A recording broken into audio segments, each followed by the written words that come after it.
हरे कृष्णा। आज हम बात करेंगे कुछ शिवजी भगवान के बारे में।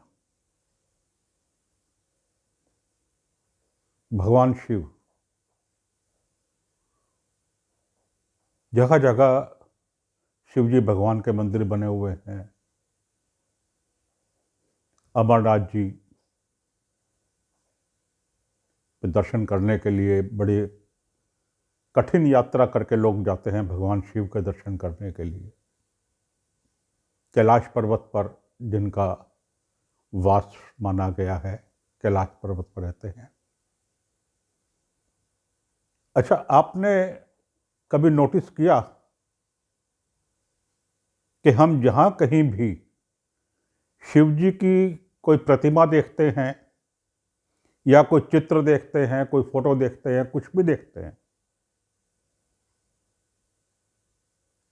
तो भगवान शिव आलथी पालथी लगा करके ध्यान की मुद्रा में बैठे होते हैं।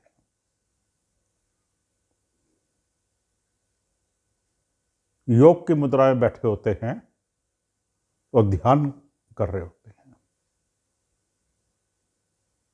भगवान शिव तो स्वयं भगवान है, वो किनका ध्यान करते हैं? कभी प्रश्न उठा मन में ये कि भगवान शिव किनका ध्यान करते हैं, किन की पूजा करते हैं? तो आज मैं आपको बतलाता हूं कि भगवान शिव किन की पूजा करते हैं।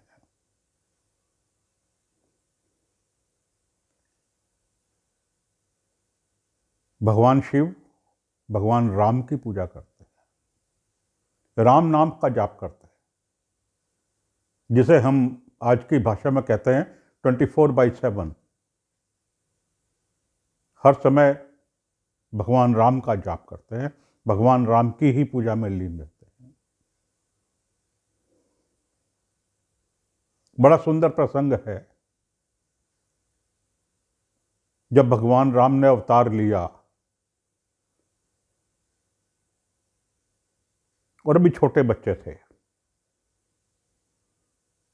तो शिव जी के तो भगवान राम आराध्य हैं। तो अपने आराध्य के बाल रूप में दर्शन करने का मन में लालच आया शिव जी भगवान के।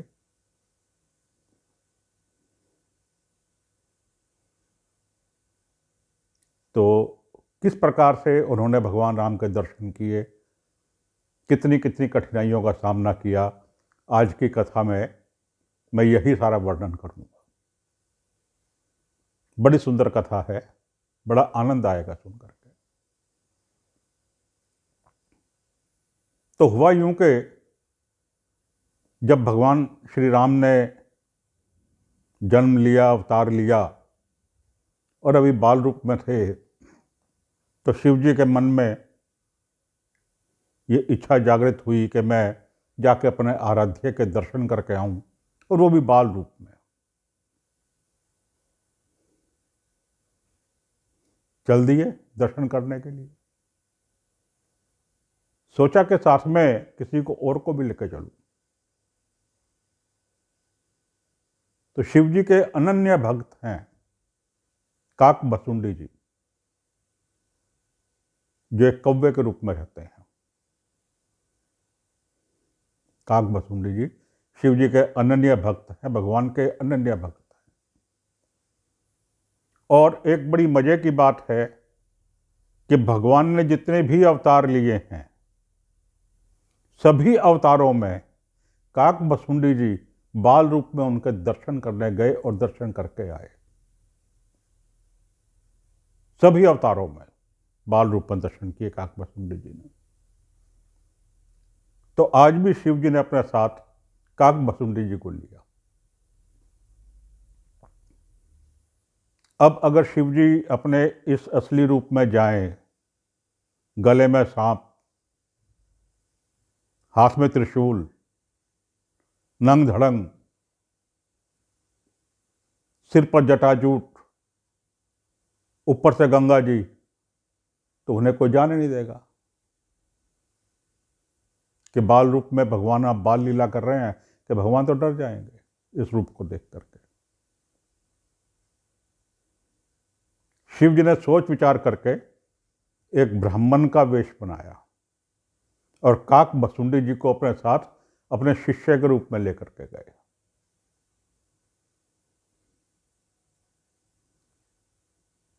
नाम हुआ शंकरानंद आचार्य, आचार्य शंकरानंद। पहुंच गए अयोध्या में।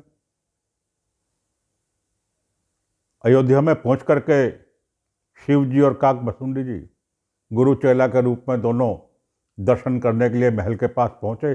बहुत लंबी लाइन लगी, बहुत लंबी लाइन। दूर दूर से साधु महात्मा संत अयोध्यापुरी के निवासी सब लोग वहां आए हुए भगवान के दर्शन करने के लिए, श्री राम के दर्शन करने के लिए। वो भी पहुंच गए धक्का मुक्की में, भीड़ में। दोनों जुगाड़ बिठाने लगे कि कैसे अंदर जाया जाए, कैसे दर्शन किए जाए इतनी भीड़ में।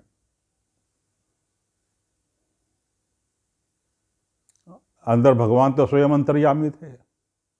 देख लिया कि आ गए हैं, दर्शन करने के लिए आ गए हैं शिव जी महाराज, साथ में काक भसुंडी जी हैं। रच दी अपनी लीला।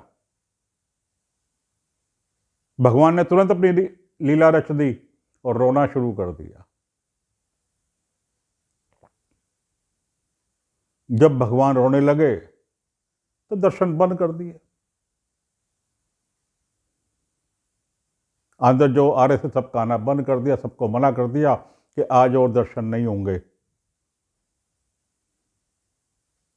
दर्शन बंद, सब लोग अपने अपने घर। अब शिव जी कहाँ जाएं? अब दर्शन करने आए हैं तो दर्शन तो करके जाएंगे, लेकिन अंदर आना बंद कर दिया सबका। चले गए सरयू नदी के किनारे, कि शिव जी के तो ठिकाने यही हैं, सुनसान जगह पे अकेले में। सोचा कैलाश पर्वत इतनी दूर जाऊंगा फिर वापस आऊंगा, क्या फायदा है, यहीं रात गुजार लेता हूं, कल फिर ट्राई करेंगे। दोनों गुरु चेला पहुंच गए, सरयू नदी के किनारे जाकर बैठ गए। काक भसुंडी जी ने पूछा कि महाराज अब क्या? कोई बात नहीं, रात तो गुजारो, कल का कल देखेंगे, कोई और जुगाड़ बिठाएंगे। रात हो गई, सो गए, सुबह हुई, उठे। काक भसुंडी जी ने पूछा कि अब आज क्या महाराज? शिव जी ने सोचा कि मदारी का रूप बनाओ, मदारी का रूप। अब मदारी का आधा सामान तो उनके पास वैसे ही होता है, सांप गले में होता है, डमरू हाथ में होता है, थैला लटकाई रखा था, हो गया सामान मदारी का पूरा। बन गए मदारी, काक भसुंडी जी बन गए उनके चेले जमूरा मदारी के साथ। अब गुरु चेला मदारी और जमूरा बन के वहां पहुंच गए अयोध्या नगरी में, महल के पास। खेल दिखाएंगे तो भगवान राम को खेल दिखाने के लिए बाहर लाएंगे। बालक को बहलाने के लिए, खेल दिखाने के लिए बाहर लाएंगे, हो जाएंगे दर्शन। महल के पास जाकर के डमरू बजाना शुरू कर दिया। लोग बाग इकट्ठे हो गए कि मदारी आए हैं। जमूरे ने अपने गीत गाने शुरू कर दिए, ये दिखाएंगे, वो दिखाएंगे, ये दिखाएंगे, वो दिखाएंगे। गुरु चेला हो गए शुरू। अंदर भगवान श्री राम ने फिर देखा, आ गए हैं दोबारा, आज मदारी के रूप में आए हैं। सोए हुए थे, डमरू के आवाज सुनी, चौंक के उठे, उठते ही रोना शुरू कर दिया। माता कौशल्या को फिर वही हुआ कि ये कौन आ गया जिसने सोए हुए मेरे लल्ला को जगा दिया, मेरे लल्ला को डरा दिया, भगाओ इसको यहां से। पहुंच गए सैनिक, हुक्म होने की देर थी, क्या देर का काम हुआ, हटो यहां से, कहां करके तुमने यहां शोर कर दिया है, हमारे लल्ला डर गए हैं, हटो। शिवजी महाराज ने बहुत हाथ पांव जोड़े, काक बसुंडी जी ने बहुत हाथ पांव जोड़े कि हम तो खेल दिखाने आए हैं, आपके लल्ला को लिया, उनको भी खेल दिखाते हैं। कौन सुनने वाला था वहाँ उनकी? उठा के उनका झोला थैला सब फेंक दिया, डमरू दूर गया, भगा दिया, लौट आए सरयू के किनारे। क्या करते? आज का दिन भी गया।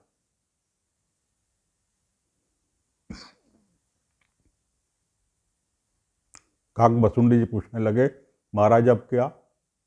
कोई बात नहीं, अब आए हैं तो दर्शन करके ही जाएंगे, ऐसे तो जाएंगे। चलो रात बिताते हैं, सुबह की सुबह सोचेंगे क्या करना है। रात हो गई, विश्राम किया, सुबह उठे, ज्योतिषी बन गए। ज्योतिषी, शंकर पंडित, शंकर पंडित नाम रख के ज्योतिषी बन गए और काक बसुंडी जी चले उनके। जा दमके महल के पास, गुरु चेला दोनों। भगवान शंकर तो आलथी पालथी मार करके बैठ गए एक पेड़ के नीचे आराम से। काक बसुंडी जी चेला लोगों को कहना शुरू कर दिया, बहुत बड़े ज्योतिषी आए हैं कैलाश से, शंकर पंडित, भूत भविष्य वर्तमान सब कुछ बताते हैं, बिल्कुल ठीक। पूछ लो अपने बच्चों का, आ जाओ हाथ दिखा लो, बहुत बड़े ज्योतिषी हैं, हाथ दिखा लो अपना, आ जाओ। अब जो आने जाने वाले लोग थे आ गए, अपने बच्चों को ले आए, कुछ खुद आ गए, हाथ दिखाए। अब शंकर भगवान तो खुद महाकाल, उनसे कुछ छुपा हुआ थोड़ा था। उन्हें तो भूत भविष्य वर्तमान सब कुछ पता था, ऑलरेडी पता है, महाकाल जो ठहरे। उज्जैन में महाकाल मंदिर, वहीं विराजते हैं। ज्योतिर्लिंग, बड़ा मशहूर ज्योतिर्लिंग है, बड़ा पुराना ज्योतिर्लिंग है। तो शंकर जी से कुछ छुपा नहीं था, जो भी पूछना आए बिल्कुल सटीक बता दें। चलता रहा काफी देर तक। अब सोचें कि अंदर कैसे जाएं, क्या जुगाड़ बने। तभी महल की एक दासी, महारानी कौशल्या की एक दासी अपने बच्चे को लेकर जा रही थी। शंकर जी की नजर पड़ी कि ये तो माता कौशल्या की दासी है। फटाफट इशारा किया अपने चेले को, काक बसुंडी जी को, उसको पकड़ ले। पहुंचे काक बसुंडी जी, दौड़े दौड़े गए, बोले मैया कहाँ जा रहे हो? महल में जा रहे हूं। अपने बेटे का हाल पूछ लो, बहुत बड़े ज्योतिषी आए हैं, कैलाश पर्वत से आए हैं, शंकर पंडित, सब कुछ बता देंगे। बोली मुझे तो देर हो रही है, ऐसा मौका दोबारा नहीं मिलेगा, आज चूक गई तो चूक गई। दिखा लो अपने पुत्र का हाथ। मन में लालच जागा कि दिखा लेती हूं अपने पुत्र का।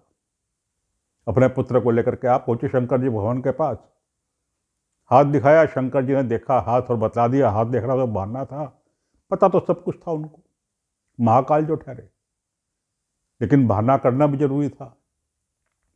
हाथ देखने का बहाना किया, बता दिया सब कुछ अगला पिछला। बड़ी प्रभावित हुई दासी। प्रभावित होकर के कहने लगी कि अच्छा महाराज, क्या अर्पण करूं? भगवान ने कहा अर्पण यही करो, कोई ऐसा जुगाड़ बनाओ कि अंदर चले जाओ, महल में चले जाएं, जाकर के वहां रामलल्ला के दर्शन कर लें। बड़ा मुश्किल काम है महाराज, ये तो कैसे संभव होगा? उन्हें भगवान शंकर ने कहा अगर कुछ देना है तो यही है बस, और मैं कुछ नहीं लेने वाला हूं। बोले अच्छा ठीक है, आप थोड़ी देर ठहरिए, मैं देखती हूँ कोई जुगाड़ बनाती हूँ। कहकर के दासी चली गई अंदर। पहुंची सिद्धि माता कौशल्या के पास, जाकर के माता को कहा कि बाहर बहुत बड़े ज्योतिषी आए हुए हैं, शंकर पंडित, सिद्धे कैलाश से आए हैं, भूत भविष्य वर्तमान सब कुछ बता देते हैं हाथ देख के। तो अपने लल्ला का भी हाथ दिखा लो उनको, बहुत बड़े पहुंचे हुए ज्योतिषी हैं। अच्छा, इतने बड़े ज्योतिषी हैं? माता कौशल्या ने पूछा। दासी ने कहा, हाँ बहुत बड़े ज्योतिषी हैं, बार बार ऐसे ज्योतिषी नहीं आते, दिखा लो जरूर आज। फिर कैसा हो गया आदेश कि बाहर ज्योतिषी बैठे हैं, शंकर पंडित, बुलाओ अंदर। पहुंच गए सैनिक। शंकर पंडित कौन है? भगवान शंकर फटाफट खड़े हुए, हाँ मैं हूं, चलो अंदर। माता कौशल्या ने बुलाया। बड़े खुश हुए, फटाफट ताम झाम उठाया, चल दिए, साथ साथ काक बसुंडी। जब महल के गेट पे पहुंचे, रोक दिया वहां, द्वारपाल ने रोक दिया कि अंदर से जो परमिशन आई है, जो आज्ञा आई है, वो सिर्फ शंकर पंडित के लिए आई है, साथ में दूसरा कोई नहीं जा सकता। अटक गए काक बसुंडी जी। शंकर जी तैयार हो गए कि ठीक है मैं चलता हूँ। काक बसुंडी जी ने फटाक से अपनी नजरें टेढ़ी करी और टेढ़ी करके नजरें कहने लगे कि भगवान ऐसा नहीं हो सकता, चलेंगे तो दोनों ही चलेंगे, नहीं तो मैं आपका भेद खोल दूंगा, कौन हो आप, सोच लो। हो गया पंगा खड़ा। मौका मिला था अंदर जाने का, पड़ गया डंगा। भगवान शंकर कहने लगे, भाई देखो बात ये है, मैं तो वृद्ध हो गया हूं, मेरी आंखें इतना काम नहीं करती, बारीक लाइनें मैं नहीं देख सकता हाथ की, तो ये मेरा चेला है, ये लाइनें देख देख के मुझे बता देता है कि कहां से शुरू हुई, किस पर्वत में खत्म हुई, कितनी गहराई है, कितनी मोटाई है, और मैं उसका फल बता देता हूं। तो इसके बिना तो मैं देख नहीं पाऊंगा। द्वारपाल कहने लगे, ठीक है अगर ऐसी बात है तो ठीक है, इसको अंदर जाने दो, आप बाहर रुको, ये देख आएगा, आके आपको बता देगा, और आप बता देना यहीं से। काक बसुंडी बड़े खुश हुए कि चलो मुझे मौका मिला। शंकर जी बोले कि नहीं, ऐसे तो कैसे होएगा, जाना तो। अपने मन में सोचा कि मुझे तो है ही। बोले भाई ये वहां से पूछ के आएगा, आकर के मुझे बतलाएगा, कुछ ये भूल लेगा, कुछ मुझे समझ नहीं आएगा, तो उसमें तो भविष्यवाणी सारी गलत हो जाएगी। तो जाना तो हमको दोनों को ही पड़ेगा। दोबारा अंदर खबर भेजी गई कि इस प्रकार से समस्या खड़ी हो गई है। माता कौशल्या ने कहा, आने दो दोनों को। पहुंच गए, दोनों पहुंच गए सीधे माता कौशल्या के पास। बैठ गए शंकर जी आलसी पालसी मार करके, आसन दिया गया उनको, साथ में बैठ गए काक बसुंडी जी।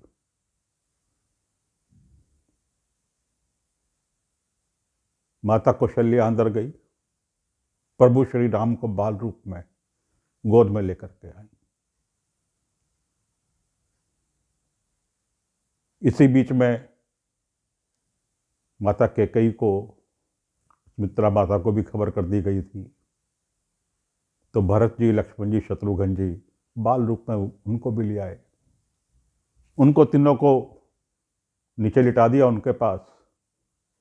माता कौशल्या ने भगवान श्री राम को भगवान शंकर की गोद में दे दिया कि लो भगवान देख लो। कितना सुंदर दृश्य होगा कि भगवान शंकर की गोद में भगवान श्री राम। काक बसुंडी जी हाथ पकड़ के बैठे हैं रेखाएं देखने के लिए। इमेजिन कीजिए कितना सुंदर दृश्य होगा।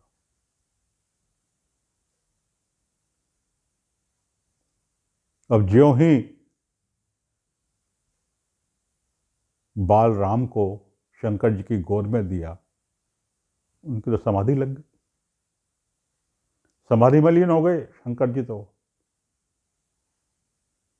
और काक बसुंडी जी ने जैसे ही अपने हाथ में भगवान श्री राम का हाथ पकड़ा, वो भी खो गए। अब शंकर जी समाधि में लीन, काक बसुंडी जी अपनी समाधि में लीन। भगवान श्री राम ने देखा कि ये तो सारा खेल गया। भगवान शंकर की एक लटा लटकी हुई थी, राम जी ने पकड़ के हल्के से खींच दी समाधि भंग हुई। शंकर जी दोबारा वापस समाधि भंग होने के बाद अपने होश में आए। उन्होंने देखा कि काक बसुंडी जी ऐसे बैठे हैं। उन्होंने काक बसुंडी जी को चुटी काटी, वो होश में आए। माता कौशली ने कहा, क्या हुआ पंडित जी, ऐसे कैसे हो गया? भगवान शंकर कहने लगे, नहीं कुछ नहीं भैया, मैं इनके बारे में सोच रहा था, विचार कर रहा था, इनका भूत भविष्य देख रहा था। इन्हें क्या हुआ? काक बसुंडी जी के बारे में पूछने लगे। ये जरा ध्यान लगा करके इनकी रेखाएं देख रहे थे ताकि मुझे बता सके। चलो बात आई गई हुई। बड़े प्रेम से दर्शन किए भगवान श्री राम के, भगवान शंकर और काक बसुंडी जी ने। माता कौशल्या ने पूछा कि अच्छा अब पंडित जी ये तो बतलाइए कि इनका भविष्य क्या रहेगा। कहा, इनका तो भविष्य पूछने की जरूरत ही नहीं है मैया, ये तो सबके सर्वा सर्वा रहेंगे, सब कुछ रहेगा।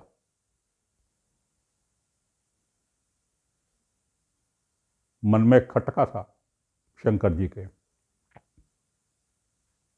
कि मैया एक सवाल ना पूछ ले, उत्तर देना मुश्किल हो जाएगा। पूछ लिया वही सवाल मैया ने, वही सवाल जो खटका था मैया ने पूछ लिया। क्या सवाल? इसके हाथ में राजयोग क्या है? हम सबको पता है कि भगवान राम को तो वनवास हुआ था, 14 साल वनवास में रहे, उसके बाद ही आकर के राज्य मिला था। पूछ लिया वही सवाल जो शंकर जी को खटका था मन में के ना पूछें, इसका राजयोग क्या है? भगवान शंकर ने ही बात को घुमा दिया। क्या कहा कि अभी रेखाएं पूरी बनी नहीं हैं राजयोग की, बच्चा छोटा है, अभी रेखाएं बनी नहीं है, कुछ समय में रेखाएं बन जाएंगी, और जब पूरी रेखाएं बन जाएंगी तब मैं किसी समय दोबारा आऊंगा और आकर के तब बतलाऊंगा। हाँ, एक बात जरूर है, कुछ समय के बाद एक ऋषि आएंगे जो इन्हें जंगलों में ले जाएंगे। मैया बड़ी चौंकी, ऋषि आएंगे जंगलों में ले जाएंगे? मैं तो अपने लल्ला को बिल्कुल जंगलों में नहीं भेजूंगी। जरूर भेज देना मैया, ऋषि आएंगे लेकर के जाएंगे और वही इनका विवाह कराएंगे, बहुत सी विद्याएं सिखाएंगे, बहुत से अस्त्र शस्त्र देंगे, रोकना नहीं, जरूर भेज देना। मैया ने कहा ठीक है, अगर ऐसा है तो मैं जरूर भेजूंगी।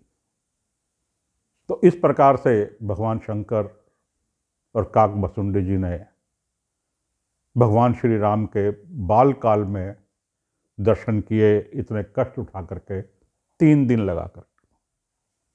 यदि आज की मेरी ये कथा आपको पसंद आई हो तो कृपया लाइक का बटन अवश्य दबाएं। चैनल को यदि सब्सक्राइब नहीं किया है तो ज़रूर सब्सक्राइब करें और अपने मित्रों और संबंधियों को भी फॉरवर्ड करें ताकि वे भी इनका आनंद उठा सकें। हरे कृष्ण।